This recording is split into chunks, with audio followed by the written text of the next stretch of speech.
Rasul. Fa in tawallo, kalau kamu adalah buang muka, fa inna la yuhibbul kafirin. Allah enggak senang kepada perbuatan kafir. Jadi kalau buang muka dengan Nabi Muhammad, buang muka kepada Quran dan Sunnah, buang muka kepada Al-Quran, jelas Allah la yuhibbul kafirin. Allah tidak senang kepada orang-orang kafir. Nah, sekarang sebagai bukti, zaman sekarang ini yaitu adalah untuk menekuni, memahami Quran, ternyata nggak mau. Itu bukti, kebanyakan nggak mau. Sedangkan Quran ini adalah mau, tapi hanya sebatas terjemah. Sedang terjemah ini di dalam Quran ini sendiri itu ada petunjuk-petunjuknya untuk cara memahami Al-Quran. Nah, nih. Nah, demikian mengapa sampai surat Yasin ya, mengapa ini surat Yasin 69 ya. Mengapa sampai surat Yasin adalah menjelaskan bahwa wa ma alamna usyara wa ma yanbagila in huwa ila dzikrun wa qur'anun mubin. Wa ma alamna usyara wa ma yanbagila in huwa ila dzikrun wa qur'anun mubin. Nah, tolong Pak. Dan kami tidak mengajarkan syair kepadanya Muhammad, dan bersair itu tidaklah layak baginya. Al-Quran itu tidak lain hanyalah pelajaran dan kitab yang memberi penerangan. Mubin jelas, nyata jelas. Ya. Jadi dengan adanya ayat ini sudah memberikan penjelasan kalau Al-Quran itu adalah ternyata bukan syair. Tetapi pada waktu itu Al-Quran dianggapnya hanya setara dengan syair. Ini membuktikan bahwa masyarakat Arab pada waktu itu adalah berpendidikan. Kalau sejarah dunia mengatakan negara Arab ini adalah negara terbelakang di dunia, negara terbodoh di dunia. Boleh dipelajari sejarah dunia. Padahal sebagai bukti bahwa di dunia itu tidak ada namanya lomba syair, kecuali hanya di Arab. Tapi anehnya orang Yahudi mengatakan negara Arab negara terbodoh. Jadi di Arab itu ada di dunia, di seluruh dunia nggak ada lomba syair. Yang ada lomba syair hanya satu negara, yaitu di Arab. Tiap 1 tahun sekali mesti adakan kompetisi. Paling unggul nanti dipasang di Ka'bah. Pasang di Ka'bah itu syair yang paling unggul karena tiap satu tahun ada 4 kali, yaitu adalah ada orang ziarah ke situ dari seluruh dunia 50 tahun sebelum Masehi ya. Jadi 50 tahun sebelum Masehi itu adalah sudah kembang, sudah menjadi metropolitan dunia. Masa orang metropolitan dunia orangnya bodoh-bodoh ya, ya hanya sekarang ini banyak dikabur-kaburkan aja. Nah, pasang. Maka setelah, nah ini dibuat cerita pendek. Setelah Nabi Muhammad itu menyampaikan Al-Quran, begitu prosanya itu indah, kalamnya itu indah, segalanya itu indah, maka nggak ada yang bisa menandingi indahnya Al-Quran. Bahkan sampai beranggapan bahwa Al-Quran ini dianggapnya syair. Nah, disinilah maka di sini dikatakan wa ma alamnahu syi'ar. Quran adalah bukan syair. Ini petunjuk. Maka artinya banyak. Artinya adalah Al-Quran tidak boleh disamakan dengan syair, atau orang yang memutarbalikkan fakta, Al-Quran bahkan dijadikan syair. Ya kan? Ya ini jadi Al-Quran itu adalah makan dijadikan syair, atau Al-Quran itu adalah sederajat dengan syair kan itu. Siapa yang buatannya syairnya lebih indah, lebih bagus, nah mendapat hadiah nomor 1. Nanti naik haji bebas biaya. Itu zaman Orde Baru kan. Itu karena apa? Loh, Al-Quran itu tidak dilombakan. Al-Quran itu dipelajari secara intensif, dimengerti kandungannya, terus dilaksanakan, yaitu menyucikan manusia dan menyelamatkan manusia dunia akhirat. Itu kan begitu. Tetapi cukup hanya baik lagunya, indah suaranya, dapat terunggul, hadiah nomor 1, musabaqah tilawatil Quran. Tapi kalau dikatakan seperti ini nggak mau, Pak. Enggak, itu memang supaya fastabikul khairat kan begitu. Ini padahal ini kenyataan. Berarti Al-Quran itu disamakan dengan syair kalau hanya dilombakan. Kalau dulu yang syair paling unggul dipasang di Ka'bah, kalau zaman di Indonesia yang paling unggul yaitu naik haji bebas biaya kan podo nih kan. Nah, artinya sampai di sini keberhati-hatian kita tentang orang menanggapi Al-Quran. Ya, sekarang coba kita lihat di surat Shofat, surat 37. Surat 37. Wa yaquluna a inna latariku aliyatana li syair majnun. Aliyatana li syair majnun. Ya, ini terjemahnya gimana ini? Ayat berapa? Ayat 36. Wa yaquluna inna lanarriku aliyatana li syairil majnun. Dan mereka berkata, apakah sesungguhnya kami harus meninggalkan sembahan kami karena seseorang penyair gila. Ya, dari Nabi Muhammad yaitu dinilai penyair gila. Artinya, jadi di daerah Mekah itu adalah memang orangnya penyair-penyair. Pinter bersair, otomatis pinter ngomong, pinter nulis, pinter bahasa, kan gitu kan. Ya.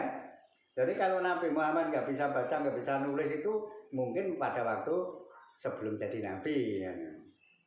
Ya, jadi Nabi Muhammad dikatakan penyair gila. Meskipun juga ada karena di sini majnun jamak, maka ini ada yang menerjemahkan penyair gila-gilaan. Jadi penyair yang hebat, yang tidak tertandingi. Tapi sayang, kok intinya aku disuruh meninggalkan penyembahan kepada bapak-bapak kami, penyembahan kepada nenek moyang kami, kan begitu kan begini. Ini dari bahasa lain. Memang ada yang menerjemahkan bisa ngiril majnun. Ya, jadi bersair secara gila-gilaan dari penataan manusia sampai penataan dunia. Juga ini bicara tentang syair, ya. Jadi syair. Jadi Al-Quran hanya disepadankan dengan syair. Tapi ada Al-Quran itu ada bahkan digunakan untuk sihir, kan itu kan.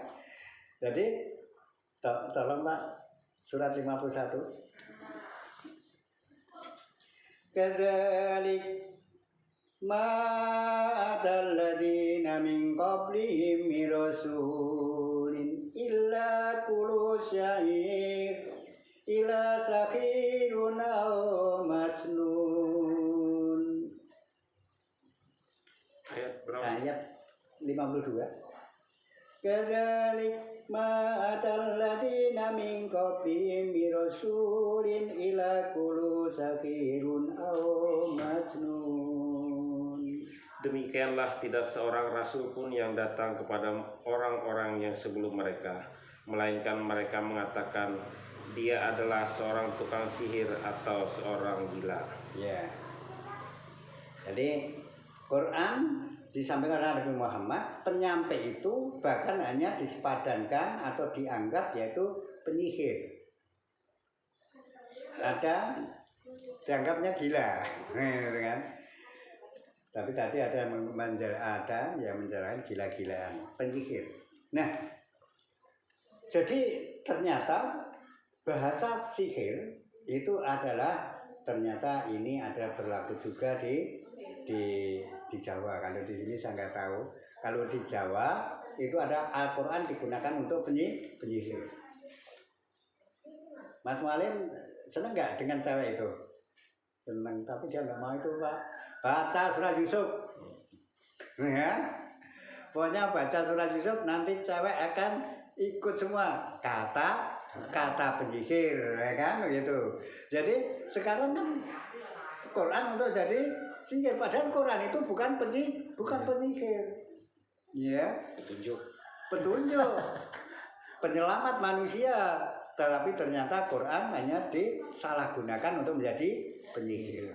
Jadi pada zaman Nabi Muhammad ya ada, zaman sekarang juga ada. Ya itulah ngomong supaya besok ya. Kalau sudah mati itu adalah tidak dibakar di neraka, kan gitu. Baca surat Tabarok. Baca Tabarok surat Mulk. Ya siapa ngomong? Surat Mulk itu gunanya tidak untuk itu, ya. Untuk keberhasilan kekuatan orang beriman untuk mencapai sukses perjuangannya dan perkembangan hidup itu akan dikupas di situ, bukan kok. Coba kalau baca surat Tabarok, ya nanti kalau sudah mati itu tidak busuk dan orangnya nanti adalah tidak disiksa, dikubur dan di neraka, kata dia itu bohong. Nah itu dianggapnya adalah sihir. Ya, ternyata dibantah oleh Allah, yaitu adalah bahwa Al-Quran bukan sihir, ya bukan sihirnya orang gila, bukan sihirnya Nabi Muhammad. Itu ini orang yang padahal Rasulullah itu harus dihormati ya. Tapi ternyata bahkan diremehkan seperti ini, ya sampai sekarang ya masih banyak orang yang kalau menyampaikan Quran benar-benar itu bahkan memang diremehkan, ya. Iya betul. Diremehkan. Saya menyampaikan Quran di Kalimantan sudah hampir 13 tahun. Mana? Orangnya ya itu kan? Mualim. Hanya mualim, ada Pak Ustadz ayat aja, ya kan? Dari mualim sampai mualim. Makasih ya lo, apa biasa gue kayak. Haji lu luar sampai. Iya. Tapi setelah ada perkembangan budaya adat, Suryati didatangi kepala desa berkali-kali, akhirnya saya mau, tapi saya di bidang bahasa Jawa aja. Untuk orang Jawa supaya paham bahasa Jawa. Saya menyanggupi seperti itu sebagai pengurus, jadi ketua seksi bahasa Jawa. Langsung kepala desa, langsung Bu Camat menanggapi.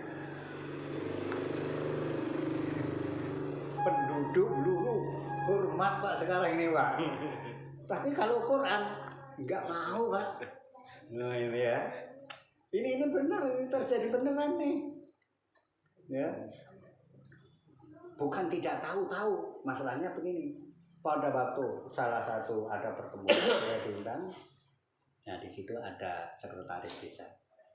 Waktunya belum dimulai, tapi saya datang sudah. Nah, ini ngomong Pak Suryadi ini datang nih. Tolong Pak, masih ada waktu 1 jam nih. Tolong disampaikan Quran secara ilmiah.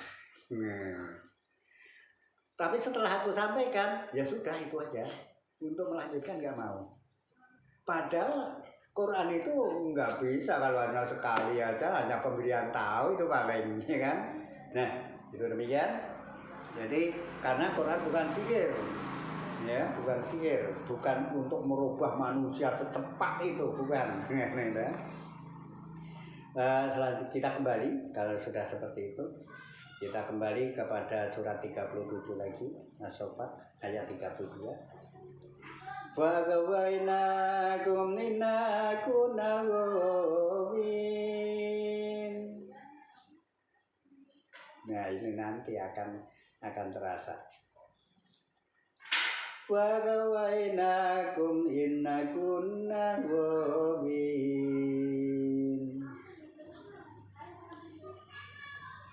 Yang awal tadi ayat 36, yang ini 32. Wa gawainakum. Surat 37 ayat 32.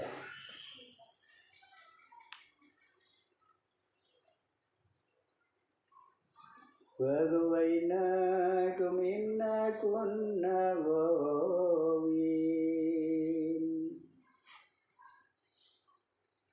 Maka kami telah menyesatkan kamu. Sesungguhnya kami adalah orang-orang yang sesat. Nah, aslinya orang-orang yang mengaku orang Islam, mengaku bahwa Quran ini kitab sucinya, menyesatkan manusia itu sebenarnya tahu. Maka dia itu sesat ya. Iya, tahu. Kalau aku ini sesat, aku juga menyesatkan kamu. Tahu. Ngajak ke neraka ceritanya. Ini tahu sebenarnya. Karena Quran ini nggak bohong, ya. Jadi orang yang menyampaikan, menjelaskan dengan cara-cara Allah memberikan petunjuk, sebenarnya tahu kalau menyesatkan. Al-Quran digunakan untuk memenangkan politik. Al-Quran digunakan untuk merebut kursi kedudukan. Al-Quran itu sebenarnya tahu kok dia itu. Tahu. Nah, maka di sini sampai dijelaskan oleh Allah, wa hawainakum. Wah, aku telah menyesatkan kamu. Inna kunna ghawin. Aku sendiri sesat. Karena aku yakin Quran tidak bohong. Jadi ini berarti orang itu tahu cara menyesatkan manusia. Ya. Ayo ngaji untuk memahami Al-Quran. Ayo mempelajari tafsir tarjamah Quran. Sebenarnya tahu kalau dia itu tidak mau, itu sudah mengingkari janji. Karena pedoman orang Islam itu Al-Quran. Disuruh mempelajari Al-Quran tidak mau dengan alasan malas, dengan alasan megah, itu sebenarnya mengakui kalau aku menolak. Gitu loh. Aku menolak, hanya nggak ngomongnya aku menolak, enggak, capek. Ada waktu, sibuk, macam-macam. Ya, kalau dikatakan sibuk, saya kira saya maaf aja. Dari 4 orang ini paling sibuk itu aku. Karena apa? Aku punya kegiatan desa, punya kegiatan pertanian, ya, punya kegiatan ngaji, punya kegiatan sendiri petani. Gimana? Saya nggak nandingi. Kalau bapak mungkin hanya 2, agama dan aktivitasnya. Kalau saya ini karena apa? Desa itu juga untuk pemerintahan umum. Pertanian, kelompok tani itu juga untuk orang banyak.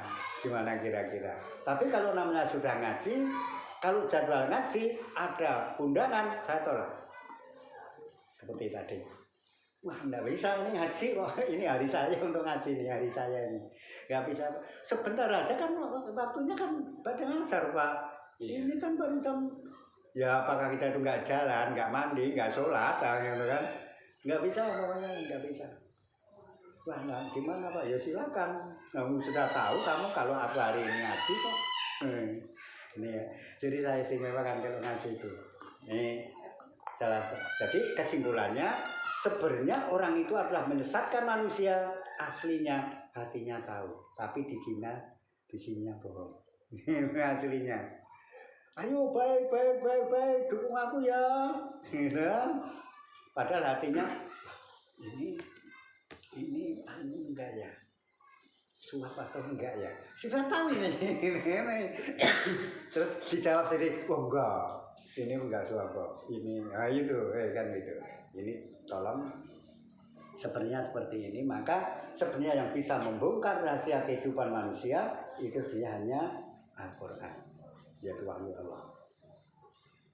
Sehingga di sini adalah coba kita pelajari di surat Qaf atau surat 69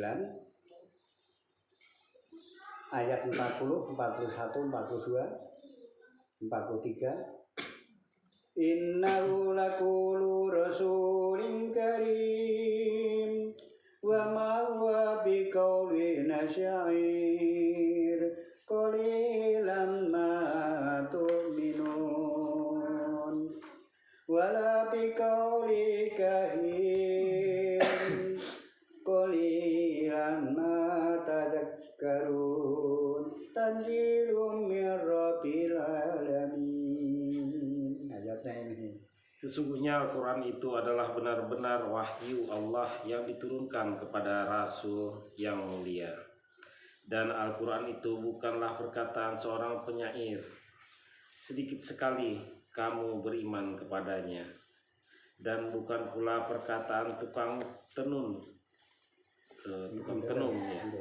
Dan bukan pula perkataan tukang tenun.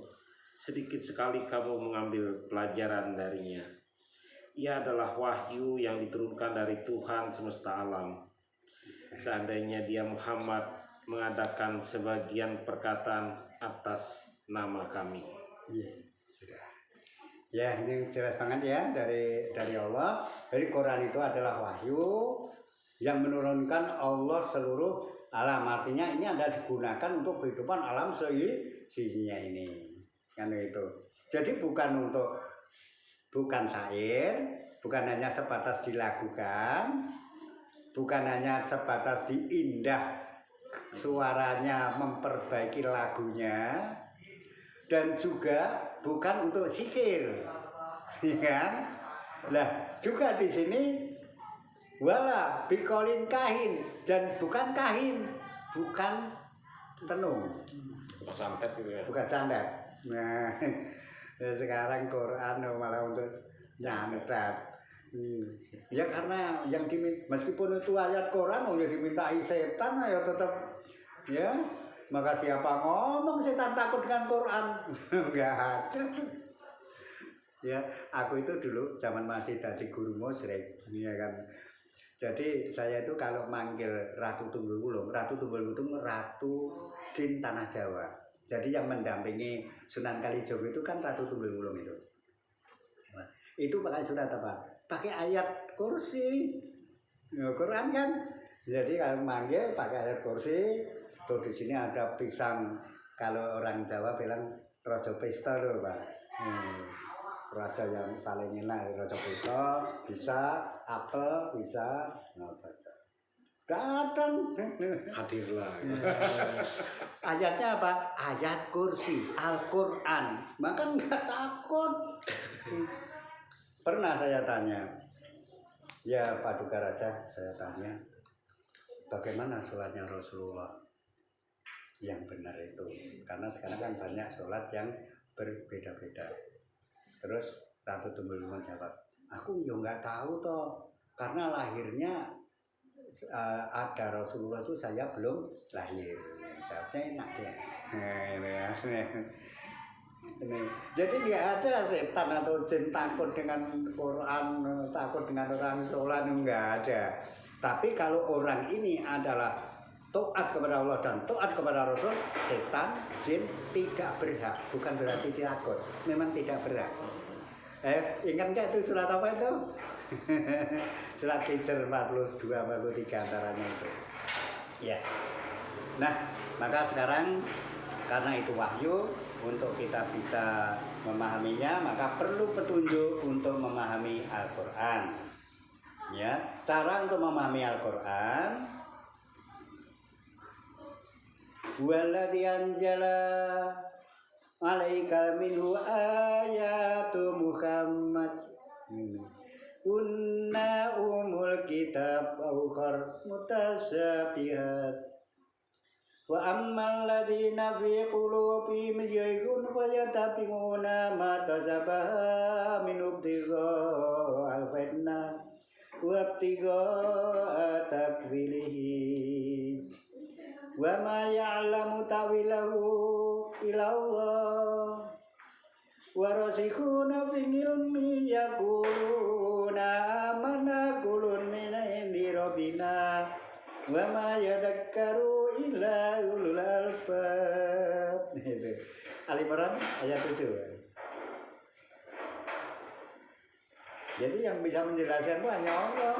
Yang boleh mentafsir Quran itu hanya Allah. Ya. Kalau sekarang ada manusia berani mentafsir Al-Quran. Ya. Ini jelas sekali kok di dalam Al-Quran ini.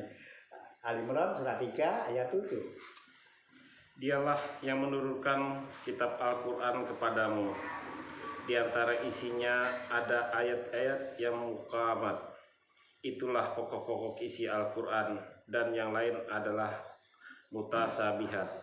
Adapun orang-orang yang di dalam hatinya condong kepada kesesatan, maka mereka mengikuti sebagian ayat-ayat yang mutasabihat darinya untuk menimbulkan fitnah, untuk mencari-cari takwilnya, padahal tidak ada yang mengetahui takwilnya melainkan Allah.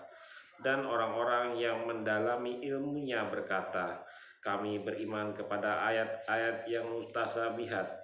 Semuanya itu dari sisi Tuhan kami, dan tidak dapat mengambil pelajaran darinya melainkan orang-orang yang berakal.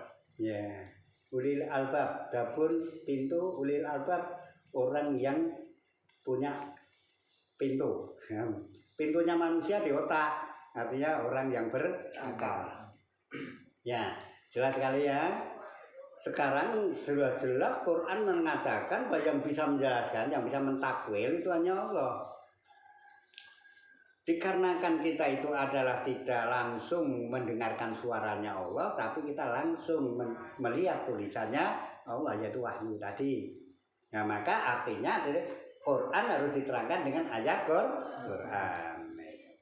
Nah, untuk bisa memahami ini memang ya harus perlu beberapa pengarahan atau beberapa pokok pengilmuan, yaitu diantaranya harus memahami tentang Al-Quran itu satu bahasa. Al-Quran satu bahasa itu yaitu membicarakan tentang bahwa Al-Quran berbahasa rumpun Arab, jadi bukan bahasa Arab. Terus juga harus mempelajari atau memahami tentang sistematik Quran. Jadi sistematik Quran itu kandungannya yaitu tentang ayat suci diterangkan oleh ayat suci yang saling menerangkan. Ada bentuk klasifikasi, ada bentuk spesialisasi, dan disinilah spesialisasi itu adalah cara mensorotkan, ya. Dari itu biasanya diambilkan dari bentuk-bentuk ungkapan, dan klasifikasi itu maksudnya berpasal-pasal. Jadi memang bentuk Quran itu berpasal-pasal. Ini pasal apa, maka kalau di dalam Quran itu kan ada ruku. Nah, satu pasal gitu. Tiap ruku satu pasal. Ada yang satu pasal itu adalah satu surat. Maka ini namanya sistematik surat. Ada satu pasal itu satu ruku, artinya sistematik ayat. Gitu ini. Jadi itu maka tiap satu ruku itu sudah bulat. Oh, bicarakan masalah ini. Maka cara menerjemahkan seperti ini, memahami seperti ini. Jadi, tapi kalau kamus kan enggak. Kalau umi itu sudah satu mutlak, orang tidak bisa baca, tidak bisa nulis, gitu. Tapi kalau pakai klasifikasi Quran lain. Oh, ini membicarakan apa? Oh, ini membicarakan tentang dakwahnya Rasulullah Al-Umi, Muhammad Al-Umi. Oh, berarti Muhammad dari ibu kota. Jadi Umi di sini ibu kota karena Mekah itu ibu kota dunia mitos penjelasan. Terus ada orang dari luar negeri, jadi pernah Rasulullah kedatangan dari tamu dari negara Najd, ya pernah hadir. Nah terus, wah berarti Nabi Muhammad mengapa didatangi dari kepala-kepala suku dari Najd? Nah karena beliau ini adalah Al-Umi, artinya adalah sumber ilmu, kan begitu ya. Jadi itu nggak sama karena sudah diikat oleh klasifikasi tadi, ya maka ini pelajaran ini yaitu sistematik Quran. Kita harus memahami juga tentang metodologi Quran. Ya, metodologi Quran itu adalah kandungan ayat-ayat sucinya memperlakukan pengabdian kepada Allah itu sesuai dengan kehendaknya. Nah, jadi kalau kita tuh mengabdi kepada Allah, ya berjuang karena Allah harus sesuai dari kehendak Allah itu seperti apa. Ya, itu orang kok menurut karpe dewe ngan itu dah membakar bendera la ilaha illallah katanya Allahu Akbar. Oh, Allahu Akbar kok membakar kalimat thayyibah. Itu karena apa? Karena nggak tahu metodologi Quran, kan? Ya, itu diantaranya. Tapi yang pegang itu udah mati, Pak. Kabarnya udah mati. Katanya kuburannya meletus itu kabarnya. Iya. Kabarnya apa? Ngeri juga. Jarot siapa? Jarot itu cuma kabar ya. Itu di Bluru juga ada dari dikubur berapa meletus kuburan ya sampai didengar jauh. Jadi memang ada kejadian seperti itu. Metode Quran ya, jadi pelajaran metode Quran. Jadi cara menerangkan Quran harus sesuai dari kehendaknya Allah. Nggak mungkin Allah menyesatkan manusia. Maka kalau ada terjemah, kalau Allah menyesatkan maka tidak ada orang yang menolongnya. Ya nggak mungkin toh Allah menyesatkan manusia. Tapi kalau manusia itu ada memilih jalan sesat, Allah membiarkan mereka atas kesesatannya, lah itu betul. Ya, karena Allah itu nggak mungkin menyesatkan manusia. Wong Allah itu menurunkan nabi, menurunkan wahyu tujuannya supaya manusia itu benar kok. Ya kan? Itu salah satu ya. Jadi kalau kita itu hanya monoton dengan terjemah, sedang terjemah ini adalah terikat oleh kamus Al-Quran yang namanya Al-Munzir, ya bisa-bisa tidak tepat. Saya tidak mengatakan salah, bisa-bisa nggak tepat. Karena Al-Munzir ini adalah sebenarnya hanya sebatas mempelajari sastra Arab, bukan sastra Quran. Terus kita harus memahami juga tentang analitika Al-Quran. Jadi analitika Al-Quran itu yaitu cara menerangkan Quran itu harus satu ikatan dengan sunnah Rasul. Nah, begitu. Jadi nggak ada Quran bertentangan sunnah Rasul, nggak ada. Disambil catat, nggak apa-apa, bebas. Jadi satu ikatan ya dengan menerangkan Quran dengan sunnah itu satu ikatan, nggak boleh untuk dibeda-bedakan. Seperti tadi ya, kalau kamu mencintai aku, maka Allah akan mencintainya. Karena itu tadi surat Ali Imran tadi.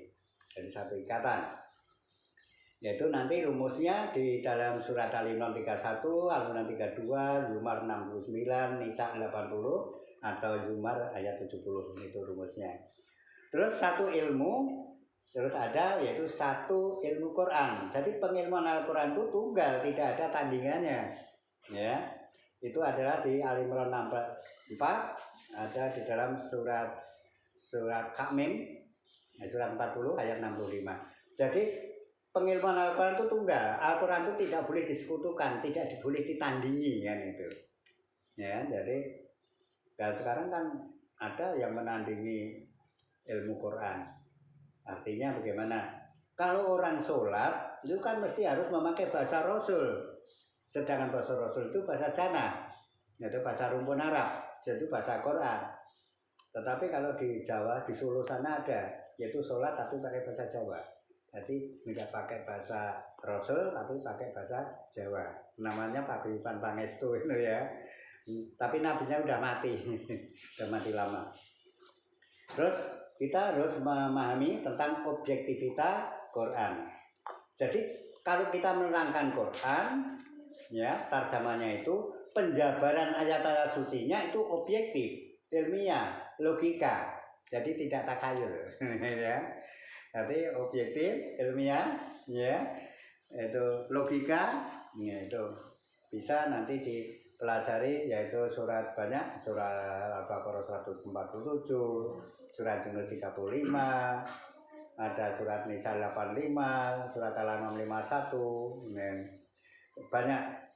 Terus yang ditekuni meratil Quran. Jadi tiap malam kita sholat, meratil Quran, menghafal, membaca, menghafal untuk sholat, terus juga dipahami kandungannya. Nah nanti perlunya apa? Kalau kita banyak yang hafal kandungan Quran, nanti kalau mencari ayat kan mudah, gitu. Nah, mudah. Nah nanti akhirnya kita bisa menerangkan. Nah sekarang ini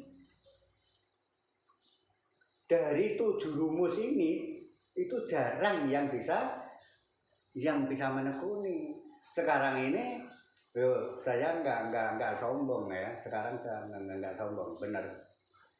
Ustadz kan belajarnya di Jogja Pak, di akademi loh Pak. Nggak ada pelajaran seperti ini Pak. Yang nggak ada yang urutan seperti ini.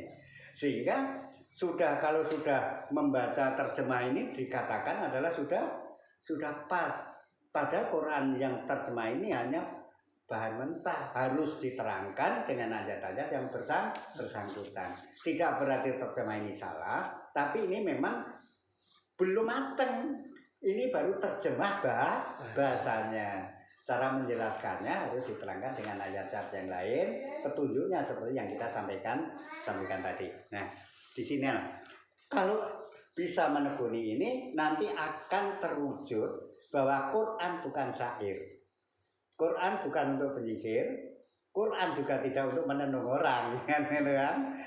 Jadi Quran itu betul-betul nyata untuk menyucikan manusia, gitu ya, untuk memperbaiki kehidupan. Dan untuk menenteramkan kehidupan bangsa-bangsa di dunia. Sebenarnya hanya itu saja. Tapi anehnya, kok orang Yahudi kok nggak seneng lah, ini anehnya. Padahal kan nggak mengganggu mereka. Kita itu nggak mengganggu mereka. Buktinya nggak seneng apa? Kok nggak diberi kesempatan ya? Wah ya diberi kesempatan lah. Ya, wong yang kepercayaan Anda dikasihkan kesempatan loh, ya.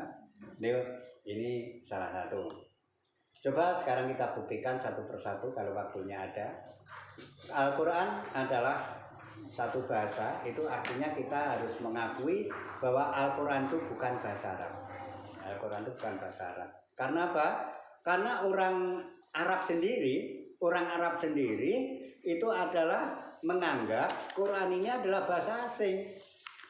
Itu orang Arab. Tapi kalau orang Indonesia mengatakan Quran ini bahasa Arab, kan lucu ya. Kalau orang Indonesia mengatakan Quran ini bahasa Arab, sedangkan orang Arab mengatakan Quran ini bahasa asing, yaitu adalah di surat Nahl ayat 103. Ini saya tujuannya cuma mengajak kembali kepada Quran aja, bukan kita menjelek-jelekan, enggak, menyalahkan juga enggak. Karena sebatas belajarnya kan lain-lain masalahnya. Walaqad na'lamu annahum yaquluna innama yu'allimuhu basyarun lisanul ladzi yulkhiduna illai ajamiyun wa lisanun arabiyyun mubin. Ya, ayat 103.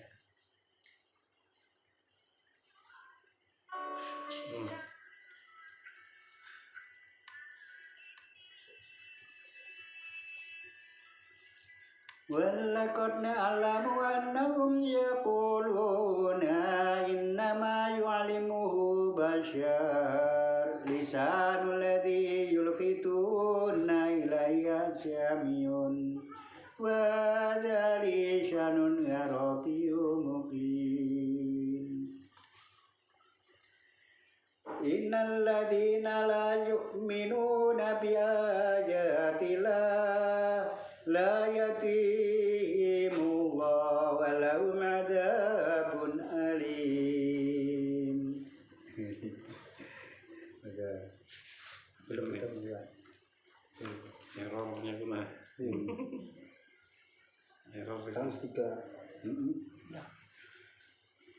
Dan sesungguhnya kami mengetahui bahwa mereka berkata, sesungguhnya Al-Quran itu diajarkan oleh seorang manusia kepadanya Muhammad, padahal bahasa orang yang mereka tuduhkan bahwa Muhammad belajar kepadanya bahasa Ajam, sedang Al-Quran adalah dalam bahasa Arab yang terang. Ya, sekarang coba Ajam itu asing ya. Jadi yulkhiduna ilahi ajamiyun. Itu adalah bahasa asing itu.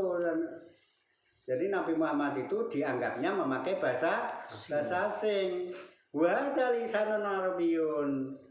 Padahal itu adalah ucapan lisanun, ucapan arabiyyun. Di sini ya nisbah, artinya rumpun Arab. Wa lisanun arabiyyun mubin. Padahal Quran ini adalah bahasa rumpun Arab mubin yang jelas, gitu ya. Bukan bahasa Arab. Ngarabiyyun itu yaknya yak double kok, yak double akhir. Itu sudah sastranya begitu. Jadi Quran itu bahasa rumpun Arab yang jelas. Innal ladzina la yu'minuna bi ayatillah la yatimullah walahum azabun alim.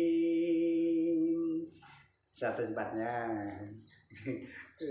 Sesungguhnya orang-orang yang tidak beriman kepada ayat-ayat Al-Quran, Allah tidak akan memberi petunjuk kepada mereka, dan bagi mereka azab yang pedih.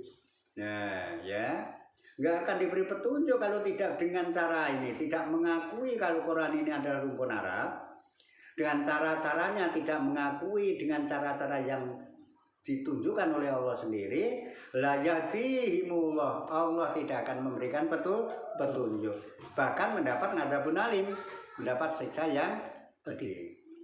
Coba sekarang perhatikan Islam, orang Islam bercita-cita untuk hidup dengan syariat Islam. Ini ya. Orang Islam hidup bercita-cita dengan syariat Islam. Terus kalau di Indonesia orang Islam itu adalah mayoritas loh. Indonesia itu penduduknya Muslim, bercita-cita loh hidup dengan syariat Islam pada waktu kemerdekaan. Sampai sekarang terwujud nggak? Enggak terwujud. Karena apa? Karena cara mempelajarinya Al-Quran tidak memakai petunjuk Allah tadi. Sehingga tergelincir kepada takhayul, tergelincir kepada janji. Wah besok. Ya sampai sekarang enggak terwujud. Nah disinilah azabun alim. Ini siksa yang menyakitkan ini. Mengapa sakit? Untuk cita-cita lu kelakon. Yang berjuang umat Islam, yang menikmati bukan umat Islam, sakit kan hatinya. Adapun alim siksa yang ini. Karena apa? Karena nggak mau memakai metodenya Allah untuk memahami Al-Quran. Sebenarnya kan nggak sulit toh, ya. Nggak sulit mengakui rumpun Arab, mengakui metodologi analitik Quran, ya. Jadi kalau menerangkan Quran harus sama dengan sunnah Rasul, ya. Maka menyampaikan Quran kok dengan sunnah dukun ya nggak nyampe, ini kan? Nih, ini salah satu jelas Quran bukan bahasa Arab. Yang mengatakan siapa? Orang Arab.